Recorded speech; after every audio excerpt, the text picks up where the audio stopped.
All right, let's swing back closer to home. Yeah. And again, because I start to get into it a little bit more in February and March, admittedly, my college schedule kind of precludes me a little bit from seeing as much as I'd like.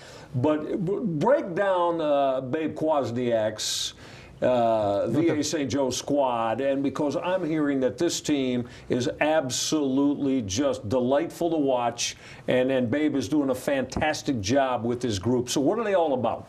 I think they've bought in. I mean, we know that Babe's a military guy. Right. And, you know, he takes that West Point mentality pretty serious over there at Viking Village. Yeah. You look at, they're led by DeMonte Flanagan. I mean, DeMonte's going to be committed to Gary Wires in Cleveland State next year. He's a 6'7" power forward. I think he's getting about 15 and 9. I mean, he's a glass guy. I mean, he's a Windex man. Then you look at Dwayne Gibson, who's there. I mean, he's almost averaging a triple-double.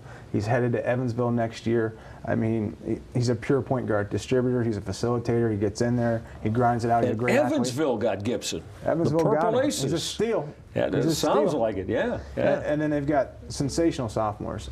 Carlton Bragg is a 6'9", fluid big guy. He's one of the top 25 sophomores in the country. Not here just in Cleveland. I'm talking America. Sure. And then they've got Derek Pardon, who's another key piece. Sophomore as well, right? Sophomore as well. Wow. 6'8", and then they've got Brian Parker, who's 6'3", left-handed kid, and he's been starting since a freshman. He might have a chance to break the all-time St. Joe's record. Okay. Well, you know, we're talking about a lot of the luminaries of the game that played in the St. Joe's program. So now they're a D2 program. Division 4. Excuse me, yes, I'm sorry, Division 4 program. And you believe that they have the potential, though, that they could win any division here in the state of Ohio, potentially. I believe on any given night that they have a chance to win any division in the state of Ohio.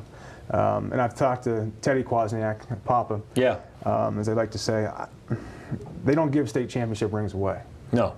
And obviously they've got to get past Richmond Heights, you know, into the district finals, and then they'll go to obviously Canton if they can get that far. If they're firing on all cylinders, it's going to be hard to beat. They haven't lost since December 15th against Westville North, who's ranked number 3 in Division I in Ohio. Right, exactly.